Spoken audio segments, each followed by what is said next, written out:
Hey, hey, hey, hey. Happy Sunday. Happy Sunday. How are y'all doing today? I decided I needed to go live again. How's everybody doing? I'll give folks a few moments to get on in, to come on in the room. I want to continue the conversation from the other day because I've had several conversations, several people have reached out, and um, because I think there also has been a lot of, I don't know. I want to talk about some things because I think some may feel uncomfortable around the conversation about money. So I want to continue the conversation. How's everybody doing Sunday? Let me know that you're here. How y'all doing on this Sunday? It's been a little rainy and overcast. Um, yeah, but it's been a productive day. It's been a productive day. Let me know when you are in the chat. Hey, hey, hey.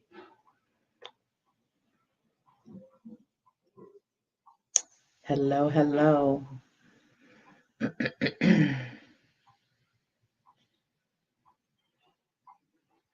Do me a favor, like and share this video. I'm not going to be on here long. Hello, Tarina. Happy Sunday. Good day. Good day. Hello, hello, Tamara. I want to continue the conversation just a little bit more, and then I'm going to get on out the way. How y'all doing? Is everybody good today? Everybody good?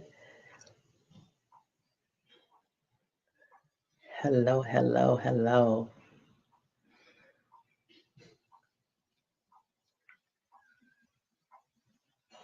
Oh, great. I'm happy to hear that you're doing wonderful. I'm doing good. I'm good. No complaints. I'm good. Very good. I'm gonna wait a few more minutes and then I'm gonna jump into what I kind of want to talk about. Hmm.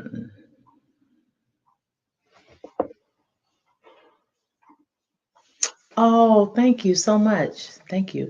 I wonder if it's I'm gonna take it as a compliment, but I also wonder if it's this light. Sometimes you have combination skin. I have combination skin, Lord. So, but thank you. I'm going to take the compliment. I'm going to take the compliment. Thank you. I am glowing and I am beautiful. Thank you. Thank you. Okay. Okay. So let's jump in really fast.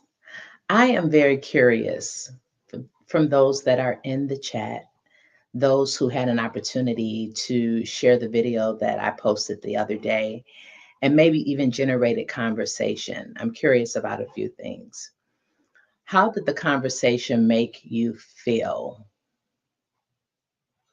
And if you could just put in the chat some of your knee jerk reactions. I saw that the video had like close to 1,000 views. And my hunch tells me that there was a lot of conversation, but more than that, that there was a lot of internal dialogue that was going on for a lot of people because ultimately the conversation was about money and respecting worth and understanding as fellow entrepreneurs the importance of valuing not only people's time but their skill set, their expertise, their abilities, their experience. But I'm curious about some of the knee jerk reactions. If anybody wants to kind of briefly share in the chat, because I want to explain some things. The teacher in me, good evening, Queen Denise. The teacher in me seeks to explain, even if I've said something very quote unquote hard or something that seemed very biased, because I think that was another misinterpretation. Hey, Dr. Constance, good evening. Good evening. Good evening. So I want to kind of talk about it. So someone said here, let me see. Tamara said it was eye-opening and I got a gut check. Okay, what was your gut check? I'm curious because this is what I think. I think that a lot of times we've been sabotaged, conditioned, and I don't think that it's always intentional, but conditioned to believe a certain thing, a certain way about money and about professing and proclaiming who we are, our worth. Now hear me. Money does not determine our intrinsic worth. Money, when it's reframed appropriately, helps you to understand that it gives you access, it gives you freedom and opportunities. And the scarcity mindset, the mindset that's afraid to assign a monetary value to their work, sends a message to the universe that I don't want access to resources, that I do not want access to freedom and opportunities, that I don't value myself enough that I can put a demand on currency. Think about currency, think about exchange. If you don't have anything, you can't exchange, you can't engage in any form of exchange.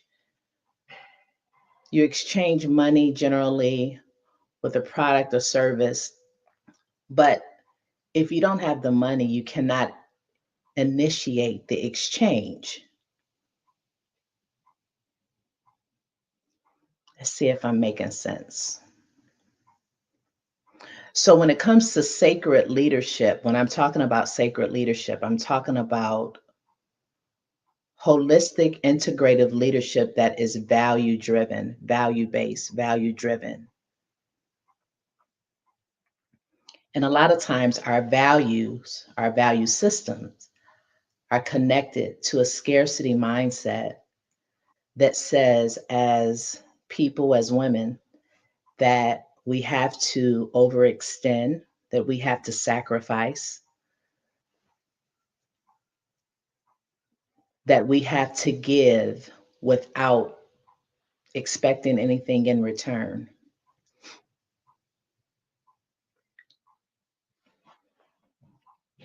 Let's see what people are saying here.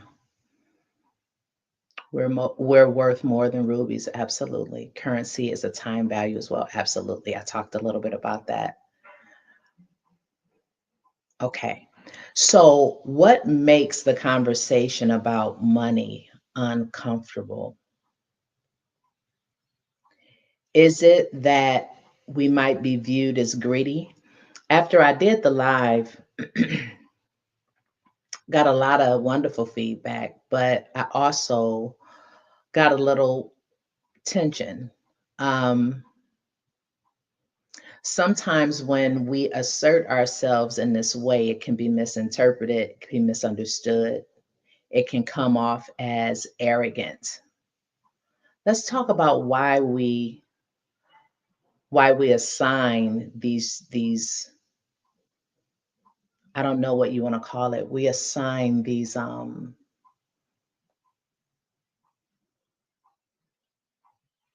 value judgments. That's what it is. These value judgments we assign if a person says, "Hey, I understand my value. I don't want to work for free. I understand that I've put time in, I've put education in, um, I've invested.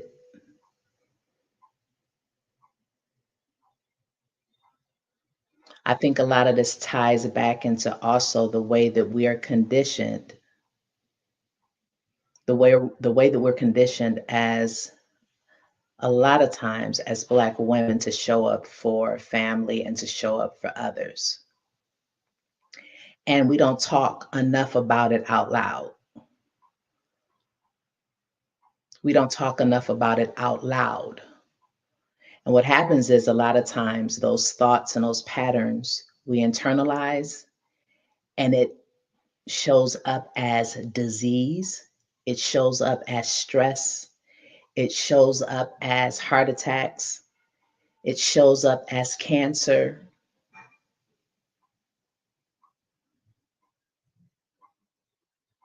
It hinders us from really living a fulfilled life. This chronic overextension also keeps us from setting the boundaries that we need to set with ourselves and with others. So let's talk a little bit about that.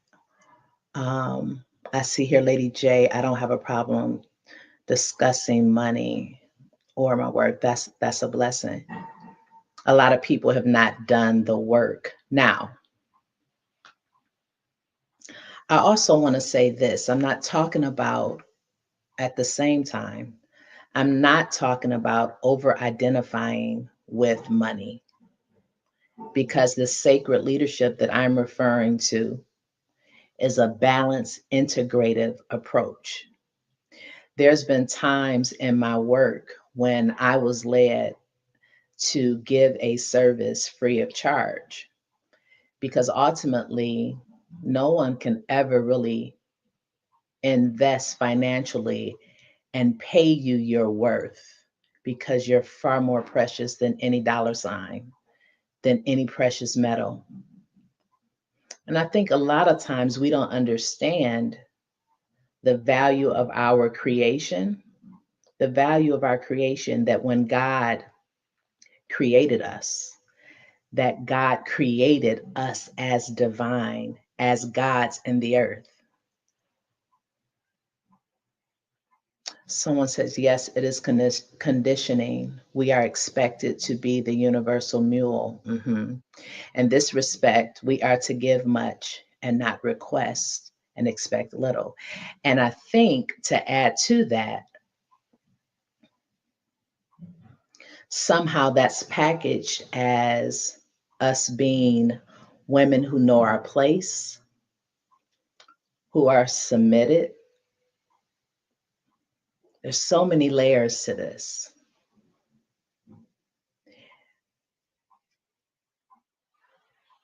Am I making sense, y'all? I'm being very gentle with the conversation because I also recognize this. There's a layer of this teaching where, as women, we also make it difficult for women who are seeking liberation, for women who are seeking to live a different life, for women who are seeking to utilize their voice. I understand, and I've shared my story a little bit before. For years, I did not want to work with women. For years, for years, for years. Anybody else in the chat ever had that experience where you didn't want to work with women? You said women were messy, women kept up confusion, women were petty, didn't want to deal with women. As a matter of fact, for many years, I steered away from friendships with women. I didn't like working for a woman. I didn't like serving a woman in leadership in religious environments. I didn't like it. I always had something negative to say. Anybody, am I alone? Am I the only one that will acknowledge that I see Tam who said, yeah, hated working for women. Why? Because we've been told so many things about the woman. What Just identify some of the things you've been told about a woman, particularly in leadership. A woman, because I want to, because the woman who's the entrepreneur is the woman who leads. The woman who's the entrepreneur is the woman with vision. The woman who leads is the woman who's the entrepreneur, is the woman who understands strategic planning, understands building relationships, cultures. Let's just kind of talk about that. So, what were some of the things that you were even unconsciously told about a woman in leadership?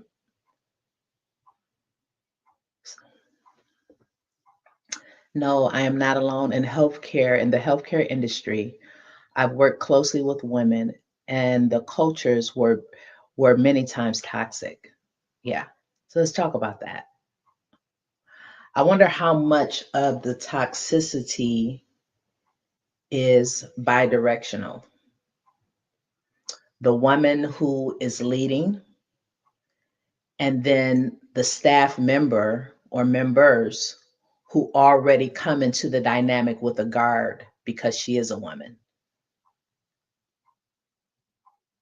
who automatically have drawn conclusions that because she's a woman, she likely is going to be like the devil wears Prada.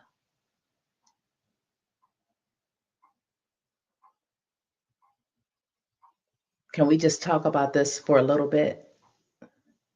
It has become a burden in my heart because I was one of the women who perpetuated this school of thought. And I've come to realize how even those seeds that I sowed years ago, I've had to reap.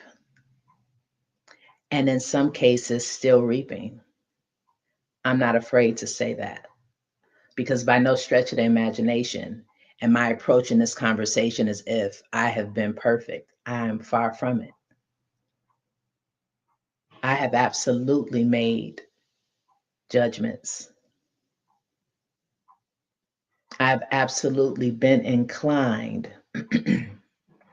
to follow others before following a woman, following a black woman. And let me once again, I want to be very clear because my messaging, it's important that my messaging is very clear because I have a clear directive. My heart and mind and spirit has shifted towards this dynamic in a way that now I want to call it what it is.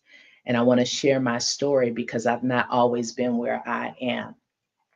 I was friends with men. Even to this day, I have more male friends than I do females. It's like now I'm beginning to have female friends and build female relationships.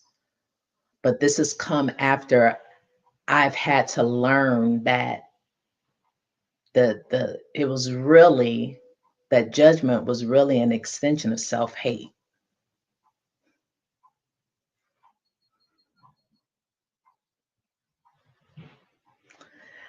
Someone says here the black woman that I worked for was so much harsher and put more work on the other black women as opposed to other non-melanated. And let's talk about that. Why do you think that might be the case? Let's just talk about what you have endured privately. Let's talk about the internalized trauma and rejection that many women have encountered and what happens. Like for instance, when I was growing up, I was told, and I love my mom, and we've had this conversation. Um, but I was told that I laughed too loud and I was just too loud. I needed to be quieter. I needed to be more polished. I needed to be more polished. And if I was too loud, my mother would check me. Now, what message did that unconsciously send me about my voice and about my presence? Two things. It kind of suppressed my personality. I think I'm freezing here. It suppressed my personality and it caused me not to show up authentically. And I began to kind of morph this other person that was a little more refined. And so when the real Jacera comes out, that's loud and boisterous, that has an anger problem, then it's like, who is that? Who is that? What is that? She's a beast. But that was the conditioning that was kind of passed down to me. And so the last 15 years or so, the last 15 years or so, I've been committed to returning, returning to myself, returning to myself. What is my point? A lot of these aggressive, passive aggressive, harsh women, Black women in leadership are that way because that was what was imposed upon them. And there's this belief that if you are a Black woman in leadership, the only way people will respect you is to be firm. Let's see what's said here. Okay. Queen Denise said, I've heard she is not going to allow you to advance easily. Yeah. Um, Tamara says she's made judgments based on other people's experiences, right? Instead of going into partnership with an open and new perspective. Can can I say how important that is? Because even with the story that I shared when I did the other live, there were huge bits and pieces that I left out for a reason. Because this other thing is this. The other thing for me is this. Sacred leadership is also about discretion and wisdom. This inner wisdom and the integration of that with, once again, knowledge, all of the other things. I didn't need to expose that person's name because at the same time, I'm not seeking to destroy her business. I'm seeking to shed light on a bigger issue. And the truth is, there had been other rumors that I had heard, but I chose, like what Tam said, I chose to go into partnership on other projects before this last ask with an open mind because I don't like when people put judgments out there about me. Now, did it backfire? Yes. And at the same time, I'm not in a space where I am going to hold other business owners, other leaders responsible for that experience. Melba says they were passive aggressive. Some women had a subjugated leadership style, career and spiritually, but it made you a better leader. Yeah, I mean, I've worked with women and that subjugated, you have to serve, this whole idea of submission versus co-partnership and even co-leadership, right? Even if you are serving the leader, essentially you're partnering with them and their vision. So there really should, I don't, I struggle with hierarchies. I'm going to be honest. I struggle with hierarchies. I prefer more horizontal. And I think this whole idea of sacred leadership for me and this concept that the spirit has given me around sacred leadership, this is I don't even know if it's technically a term. I plan to trademark it and all of the things, this sacred leadership, but um, I see it like horizontally, and you may have the person that may be a few steps ahead, but the people that are with you, the people that are serving with you, they're co-partners. You may be a few steps ahead, but it's not a hierarchy that would denote or suggest subjugation. Because what happens in those environments? It suppresses, it suppresses ideas, it hinders healthy interaction, it cripples communication, it causes and creates this whole idea of comparison, competition. It puts leaders on pedestals. Mm. Am I making sense? Hey, Danielle. Da, da, da, da, da. That's absolutely correct. Okay, I have experienced that experience of receiving more work and not expected to complain. The less melanated individuals were inherently seen as being the more considered ones. Assignments easier. Um, the other assumption is that we can do it all, and a lot of times we step in, we step in, and we rescue, we enable, and then we end up angry, angrier, and harsher.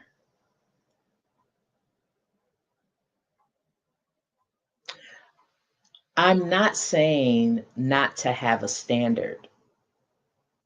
I am not suggesting that we don't hold people to a standard, and or if you have a team that's working with you, that you don't make it clear what your expectations are. But there are so many layers to this. And one of the things I kind of alluded to with regards to the patriarchy and capitalism, and how this country is designed to really revere and esteem the white heterosexual male, and then the black female is at the bottom of the totem pole. That is a real reality that goes back to even slavery in this country, that also suggests that we rescue, that we're the saviors.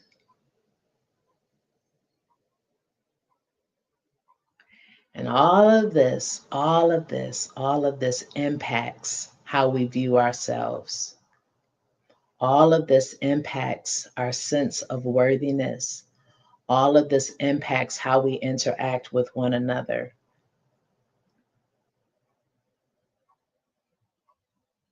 Okay, what are y'all thoughts? And I want to be mindful of time. What are some other thoughts here?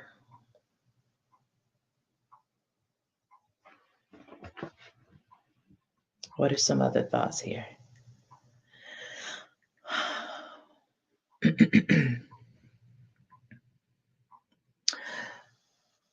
So why is it making total sense? Thank you. Why is it important that we have the money conversation related to leadership, Black women in leadership, entrepreneurs? Why is it important for us to have the money conversation around that? If money is a tool of exchange, if money is currency, if money is access to resources, why then is it important for us to have this conversation about money and Black women in leadership and our entrepreneurship? Curious about your thoughts.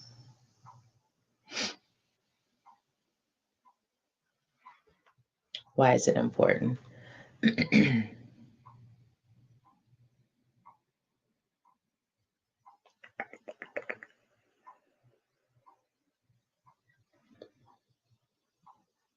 Anybody want to share?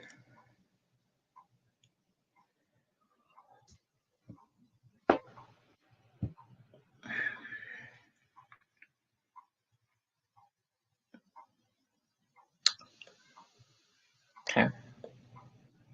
Well, I'll go out there and I'll just say why I believe it's very important. Because of impact and influence. Because of impact and influence.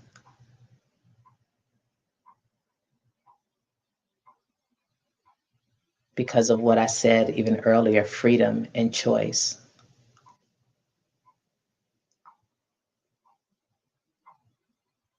Okay.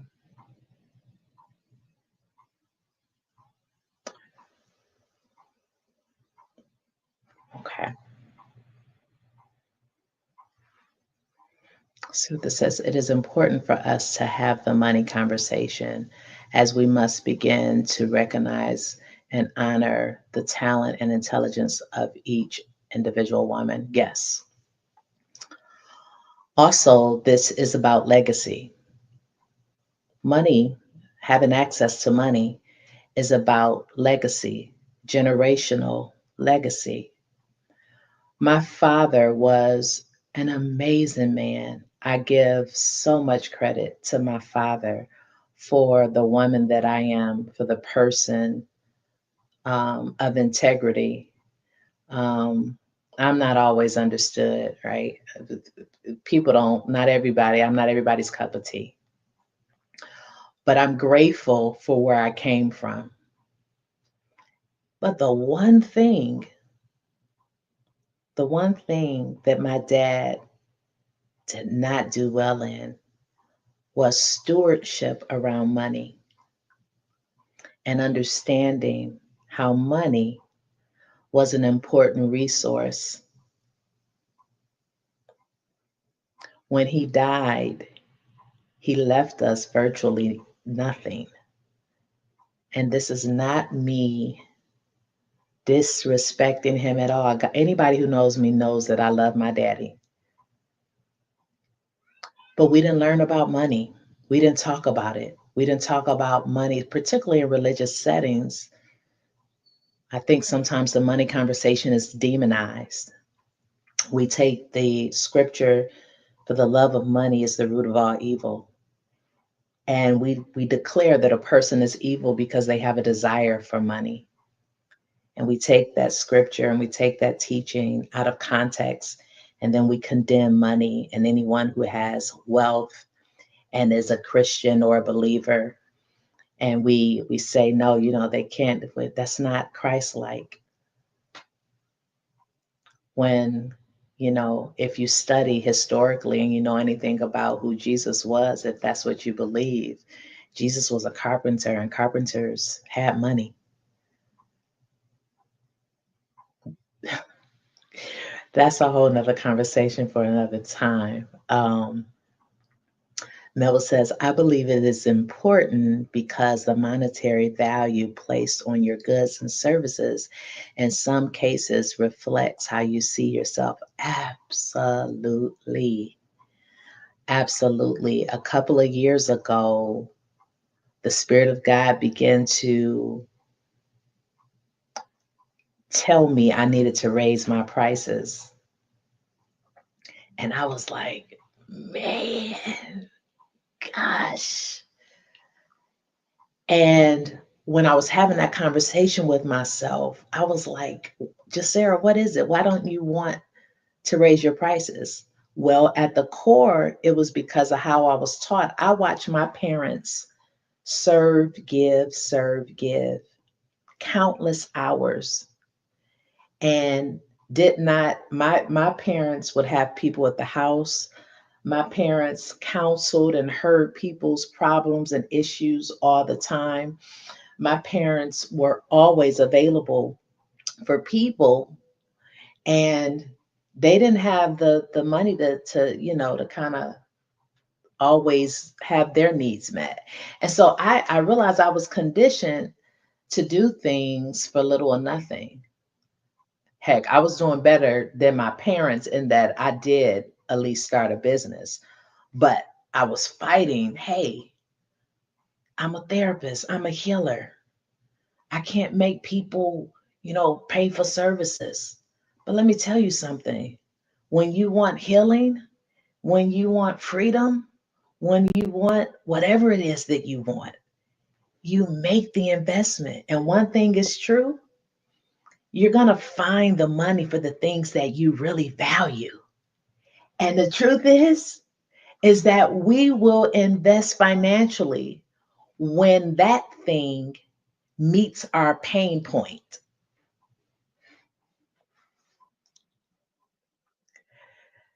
Someone said, what's really interesting, Queen Denise, what's really interesting is we as Black women do not consider it rude or inappropriate for a woman of another ethnicity to request a moratorium or salary, which equates to the exactly we don't. It's only when we do it. This is that cultural, that deep embedded cultural conditioning that is sabotaging our ability to lead and to be effective entrepreneurs. Hey, G Money, welcome to the chat. What's up? Good evening, Carrie. No, we don't have a problem. No, we don't have a problem paying. Listen, it baffles me. It baffles me. It really does. And I'm not being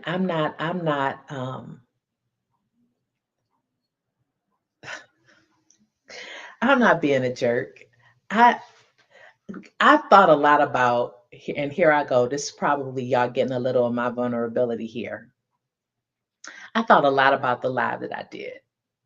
And I thought a lot about the perception. Oh man, how are people going to view Jasera? How they going to view me after this? She's greedy. She's money hungry. She ought to be grateful for X, Y, Z. I went through all of that these last couple of days. But I'm gonna tell you something. At the same time, I felt something break in me when I did that live because it was something that had been on my chest.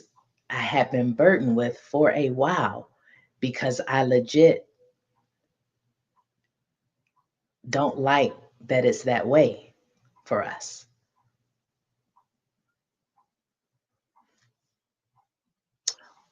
What is uh Tamison, I struggled with charging a fee at all because I didn't want to see what I did as a necessity, and I didn't think anyone would pay me to do what they could do for themselves. Do you understand? People pay for convenience. I said in I don't know where I was talking. I said I had this aha that people pay for wisdom. Has anyone heard of Jay Shetty? He's a popular monk, and he's spitting wisdom all day, every day. And I said on that live that wisdom is practice the implementation of practical application, right? This man has become very wealthy by becoming this wisdom guru because he's learned to live in alignment with his gifts, talents, and abilities. But the other thing is, he's also a man, right? And sometimes I think it's easier for them to kind of step into that. And we kind of struggle with it. Should I should I be charging for my wisdom? Should I be charging for my wisdom? But this man, he's a millionaire. Um, I'm going up on my rate. Dr. Constance said, and I have given to family and ministries, don't charge and being everything to everyone. And I've learned that time is currency. I share my time. Now that's that. Listen, G Money just said it. We pay for convenience all the time. We pay for convenience all the time. What is DoorDash about? What is Uber Eats about? What is Lyft about? What is Care.com about? We could do a lot of these things ourselves, but we don't want to. And there is no judgment. There's no judgment. I'm just wanting us to connect and stop with the or I'll say this because let me check my challenge. This is what I want to say. Challenge our belief systems and the conditioning that keeps us living, that keeps us living uh average, that keeps us from what's really ours. Instacart, somebody else said Instacart. Yes. We don't like to go grocery shopping. Convenience. It's no judgment, right? It's no judgment. I've said when my millions come, I don't want to have to clean anymore. Money gives you access to freedom and choices. I'm gonna tell you, when you're worried about where the next this is gonna come from, you're not living. You're not living. You're not living. You're not living. Worry and stress imposed upon the body creates, do you all know that 75% of the conditions and the disease that we encounter in our body starts within the nervous system? The nervous system connects to all of the major organs in our body. When our nervous system is constantly hijacked and triggered, because when we're worried about money, that's a hijacked, unhealed nervous system. When we're concerned about where the next da da da da da is going to come from, that is a hijacked, impaired, broken nervous system that is constantly activated and on edge. Not and listen, this nervous system is looking for ways to survive. Here's the deal. We at the same time we have to be individuals that know how to adapt, right? You know, part of our existence is about survival and survival techniques and adaptivity, right? So we're not, yes, but when our nervous system and our brain confuses our environment, when there's no need to really have to protect ourselves, but to just kind of learn how to live. But because we're so traumatized and so conditioned, we can't perceive any different. That's a whole problem. That's a whole problem.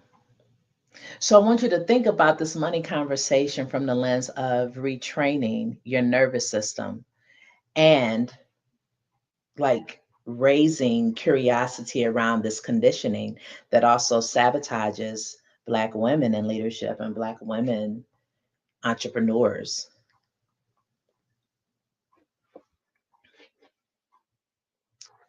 Okay. How y'all feel about this? How y'all feeling? Tell me in the chat. Am I making sense? I want to make sure I'm also approaching this conversation with uh, empathy and sensitivity. I used to do, I started off doing my consultations for therapy services for free. And then I was led for a season to do a basic consultation fee, because what I found was when people would call for consultations, they wanted it's supposed to be 15 minutes. They wanted to turn that into a therapy session. And after so long, it became a lot of my time being taken away. And when people come in therapeutic services, you don't want to cut them off because a lot of times people are in need, right? And I found that when I started charging for my consultations, it kind of weeded out the people who weren't really ready to do therapeutic work. It kind of weeded them out. And it kind of brought in a different caliber of clients that were willing and ready. Because I believe this, when you invest your money, you're going to be committed. Most of us don't invest money and then pull out. If we've attached our money to it, we typically are going to follow through with it. Even if we recognize while, we're in the midst of it, dang, that was not a good money decision.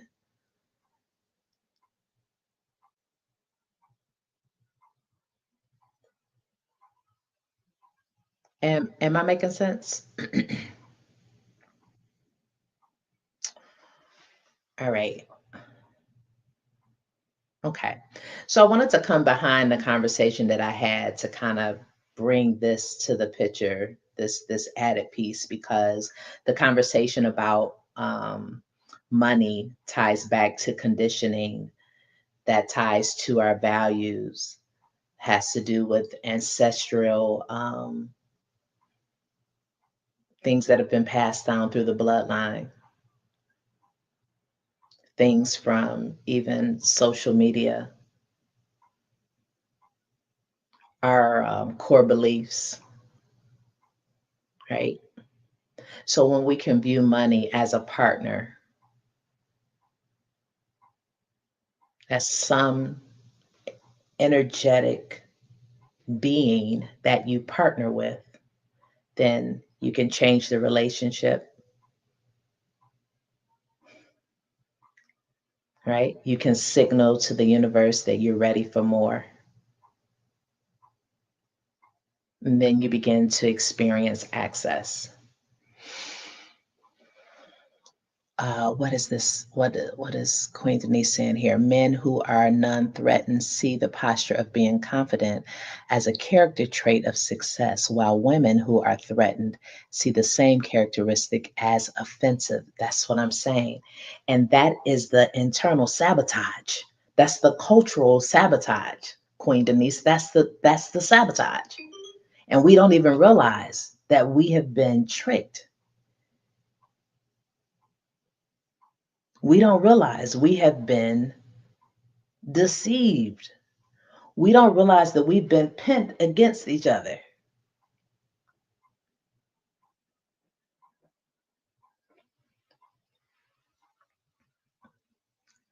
I'm telling you, when you align with, and the other thing, and then I'm gonna get off. I'm very, very excited. I just released my 7-day money manifestation guided meditation package with a journal. And I'm so, so, so, so, so, so grateful and elated, because I'll tell you honestly, the journey that I'm on, I'm intentionally living it aloud, because this has been a journey for me. I didn't grow up having the conversation about money. I was taught to be a good person, but I was taught to be a good person outside of money, outside of having money attached to me. I was just taught, God will provide. But I'm understanding that this is what I'm understanding. Spirit, God, spirit guides, our beautiful ancestors provide as we align. As we align with our true gifts, as we accept our talents, as we invest in ourselves educationally, as we heal ourselves, then money and abundance and all of the things will begin to come to us. But this is just that money piece, is just the beginning of the totem pole, right? So I'm very excited about that because Spirit said, hey, you need to release this this meditation package. I've never felt more aligned in my life. Let me tell you something. I I have so many different, seemingly, so many different gifts, talents, and abilities, seemingly. But the last 10 years or so, for me, I'm watching a convergence take place.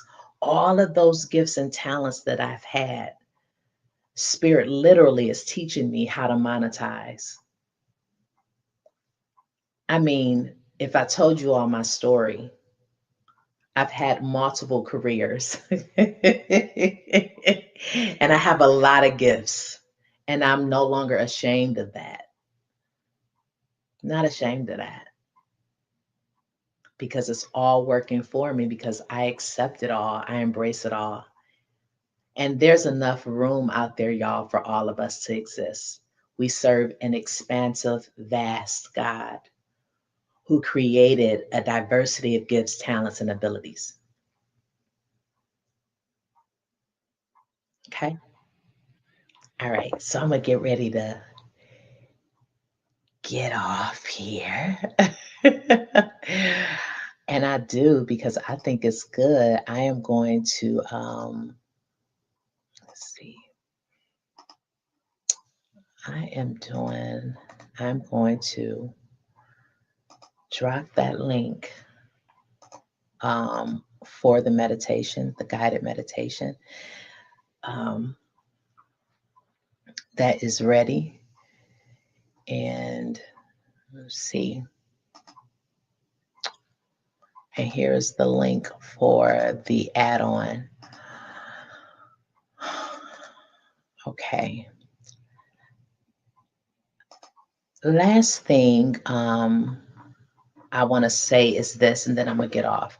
Uh, early 2020, I used to do a show. I used to host a show called Weekly Dose of Lady J, Weekly Dose of Lady J. And I am feeling really drawn to go back to it. Um, and I'm curious about that. I'm curious about that. And y'all thoughts about that. Um, yes, it's enough space for us to exist harmoniously. And we have to see the value in our fellow sisters. We have to be willing to see the value in each other. Comparison is a deception, it's a deceiver. Don't fall for it. Don't fall for it. Okay. All right. I think um, I think that I am done. Did this help? Did this help y'all? Did this help? Hey, hey, hey, Candace. Did this help? Was this beneficial? This is beneficial.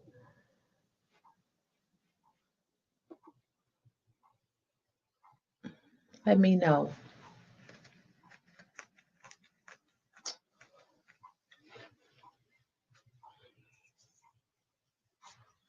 Good. Good, good, good. Good, good, good. And can I also say, I said this about money being impactful and influence, but let me say this last piece. I hope this doesn't take me down another trail, but having access to money for some of us that are called to certain places and spaces will get us a seat at the table. Is it right? We're not going to have the esoteric or the philosophical conversation about, well, anybody should be able to come. Well, that's not the reality. There's some tables that you're only some spaces that you're only welcomed in because you have the access. And in this case, the access, the money, the resources, the money. So depending on what you're called to do, if you're called to leaders or called to profound business owners, if you're called to those things, then you need to really have money, right? You need to have money. All right. Okay. So do me a favor, like and share this video. Like and share this video. And I promise you, I'm going to continue to have the conversation. I'm going to continue to tie this into sacred leadership. I want you to think more and more about sacred leadership. Sacred leadership. Okay. All right. I love y'all. I love y'all. And I will see you all. You'll see me later in this week as well. Have an amazing rest of your Sunday. All right. I love y'all so much. Mwah. Kisses, smooches. Bye bye.